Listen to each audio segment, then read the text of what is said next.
Hello friends, this is Ashwini Sadhana Arjun.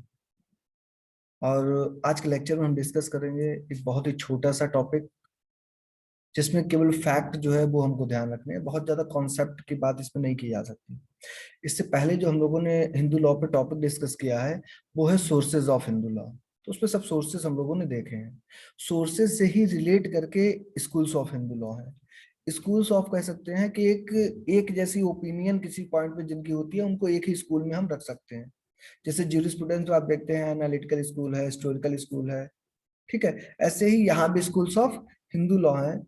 Specially अगर हम Hindu law की बात करें तो मेन दो स्कूल ऐसे हैं जिनको हमें डिस्कस करना होता है। एक मिताक्षरा और दूसरा दायभाग। अब यहाँ पे कुछ चीजें इसके बारे में पहले जान लेते हैं हम कि स्कूल्स का ये कॉन्सेप्ट निकल के कैसे आया। Due to the emergence of various commentaries on Smriti and Suti, different schools of thoughts arose. The commentary in one part of the country varied from the commentary in the other parts of the country. School means rules and principles of Hindu law which are divided into different opinions. The two major schools of Hindu law are as follows. First one is Mitakshara, second one is Dayabhag. Now we will discuss Mitakshara school of Hindu law. Mitakshara is an orthodox school. It is on Yajnavalkya Smriti, and this school is applicable in the whole part of India except West Bengal and Assam. देखिए, Mitakshara school की अगर हम बात कर ले तो ये बहुत ज्यादा एक तो ऑर्थोडॉक्स है, यजनाबल्क्य स्मृति पे ये डिपेंड करता है, और ये एप्लीकेबल होता है पूरे इंडिया में, वेस्ट बंगाल और असम को छोड़कर। मिताक्षरा स्कूल को आगे चल के, क्योंकि बहुत बड़ा स्कूल है और पूरे ही इंडिया में ये एप्लीकेबल होता है, इसलिए इसको सब स्कूल्स में इन्होंने डिवाइड किया है। तो 5 सब स्कूल्स हैं, उसमें हमें केवल ये देखना है कि कौन सा स्कूल, उसका नाम एक चीज, कहाँ पे एप्लीकेबल है, प्लेस दूसरी चीज, और उसकी अथॉरिटी कौन है, बस इतना ही हमें देखना है। जो फर्स्ट अगर हम बात करें तो वो है द्रविडियन स्कूल ऑफ थॉट। ये मद्रास स्कूल के नाम से भी जाना जाता है। मद्रास का मतलब हो गया, अब ये कहाँ होगा, साउथ में होगा, ठीक, ये क्लियर हो गया। इन द अच्छा, हर स्कूल की कोई जो बहुत एक खास चीज है उसको हम और देख लेंगे। ये फैक्ट आपका आंसर लिखने में काम आ जाते हैं, एक चीज।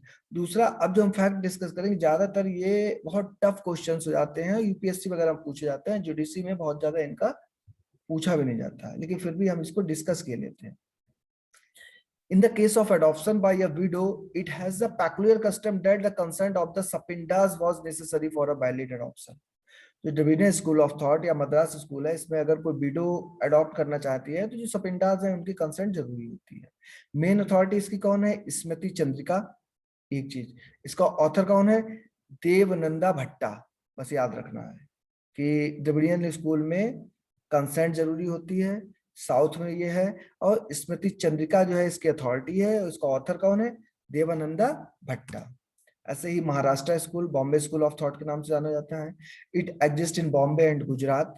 The Bombay school has got an entire work of religious and civil laws. ये रिलीजियस और सिविल लॉज पे ज्यादा काम है इसमें। द मेन अथॉरिटी इसकी क्या है, व्यवहारा मयूखा, और इसके ऑथर कौन है, नीलकंथा। नाम है, केवल याद करने हैं बस। Banaras School of Thought, it extend of whole of northern India except in Punjab, where its authority is modified by customary law in rural areas. अब जो बनारस स्कूल ऑफ थॉट है ये पूरे नॉर्दर्न इंडिया में है, लेकिन पंजाब में नहीं है। पंजाब में क्या है, कुछ कस्टमरी लॉ से इसको मॉडिफाई कर दिया गया है। मेन अथॉरिटी इसकी क्या है, बिरामी तोरदिया, और थर्ड कौन है, मित्रा मिश्रा। ऐसे ही नेक्स्ट स्कूल है Mithila school of thought. It exist in mainly north Bihar and Uttar Pradesh. The main authority इसकी कौन कौन था, एक तो है विवाद चिंतामणि, इसका ऑथर्ड है बसासपति मिश्रा। ऐसे दूसरा है विवाद रत्नाकर, जिसका जो ऑथर्ड है वो है चंद्रेश्वरा ठाकुर। फैक्ट है, केवल याद करने हैं। Punjab school, it prevails in the part of the country called East Punjab. This school is mainly governed by local customs. The main authority कौन है इसमें, वीरा मित्रोदया, और किसका है ये, मित्रा मिश्रा, और लोकल कस्टम्स। इसकी अथॉरिटी एक दूसरी जगह भी आपने देखी होगी। दूसरा आता है दायभाग स्कूल। दाई भाग स्कूल जो है, एक तो इसके अगर मेन की बात करें तो ये ध्यान रखिएगा, दाई भाग स्कूल जो है ये केवल बंगाल और असम में एप्लीकेबल होता है, क्योंकि बाकी में तो मिताक्षरा एप्लीकेबल होता है। इसके कुछ अगर हम इसेंशियल्स पॉइंट देखें तो एक तो sapinda relations is by pinda offerings, sapinda relations pinda offering से इसका डिसाइड किया जाता है। The right to Hindu joint family property is not by birth but only on the death of the father. The system of devolution of property is by inheritance. The legal heirs, mainly sons, have definite shares after the death of the father. ये कुछ essentials हैं इसके. Each brother has ownership over a definite fraction of the joint family property. The widow has a right to succeed to husband's share and enforce partition if there are no male descendants. अगर कोई mail descendants है तब नहीं कर सकती, otherwise window को husband की share मिलता है, वो उसको पार्टीशन में भी कर सकती है। On the death of the husband, the widow becomes a co-partner with other brothers of the husband. She can enforce partition of her share. अगर हस्बैंड की डेथ हो जाती है तो दूसरे ब्रदर्स के साथ वो को पार्टनर बन जाती है, अपना शेयर जो है वो पार्टीशन उसका कर सकती है। ठीक, इसके बाद हम देखेंगे डिफरेंस। डिफरेंस क्या है मिताक्षरा स्कूल और कोपार्सनरी। देखिए मेनली जो भी चीजें हैं वो सब सोर्सेज से निकल के आ जाती हैं। स्कूल में केवल नाम आपको पता रहे ये सफिशिएंट है, तो इसका एक ऐसी चार्ट बना के आप लिख लीजिए। हाँ, कभी कभी क्या है मिताक्षरा और दायभाग का डिफरेंस पूछ देते हैं।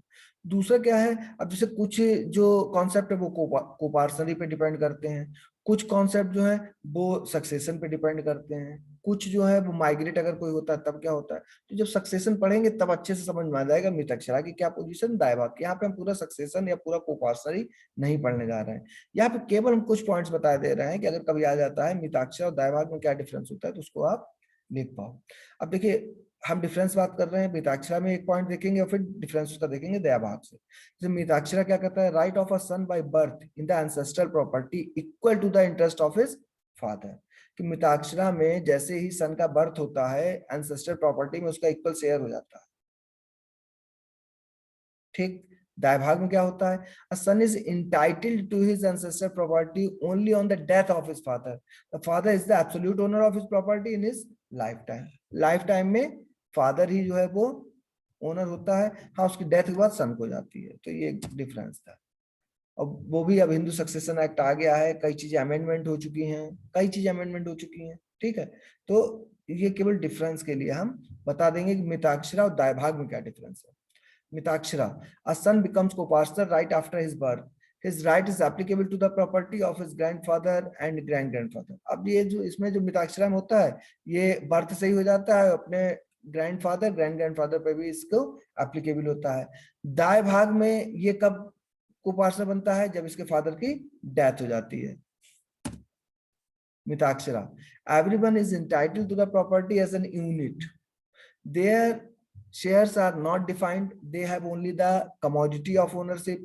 There is a joint tenancy, वहां पे एक joint tenancy होती है, किसी का शेयर जो है वो डिफाइन नहीं होता है कि किसका कौन सा है। दाय भाग में क्या होता है, everyone share is defined। एक चीज अब जब डिफाइन है तो टेनेंसी कैसी हो जाएगी, कॉमन हो जाएगी। Mitakshara, one can not transfer his share to the third party. Dayabhaga, one can transfer his share. बस इतना सा है, केवल बस मेन में नाम याद रखने आपको, एक मिताक्षरा स्कूल, दूसरा दायभाग स्कूल। मिताक्षरा के 5 सब स्कूल हैं, उन पांचों के नाम सफिशिएंट है। बहुत अगर आप करना चाहते हो किस जगह पर एप्लीकेबल है उसका अथॉरिटी कौन है, एक एक अथॉरिटी उसका लिख के आप याद कर लीजिए। कुछ डिफरेंस देख लीजिए, जैसे ये हमने जो कोपार्सनरी है इससे रिलेटेड बता दिए हैं, कुछ डिफरेंस जो है वो सक्सेशन से रिलेट भी हो सकते हैं, तो एक दो वो आप देख लीजिए, वरना मेरे हिसाब से इतना मोर देन सफिशिएंट है। क्यों, क्योंकि इस पोर्शन से ज्यादा इंपॉर्टेंट है सोर्सेज ऑफ हिंदू लॉ, उससे क्वेश्चन भी बनता है, उसी से क्वेश्चन पूछे जाते हैं। इसके इतने नाम अगर याद रहेंगे तो सफिशिएंट हो जाएगा। और बाकी इसके बाद इसका नेक्स्ट लेक्चर जल्दी ही कोशिश करते बनाने की। तब तक इसको आप देखिए, सुनिए, अपना ध्यान रखिए, घर पे रहिए, सेफ रहिए। Thanks a lot.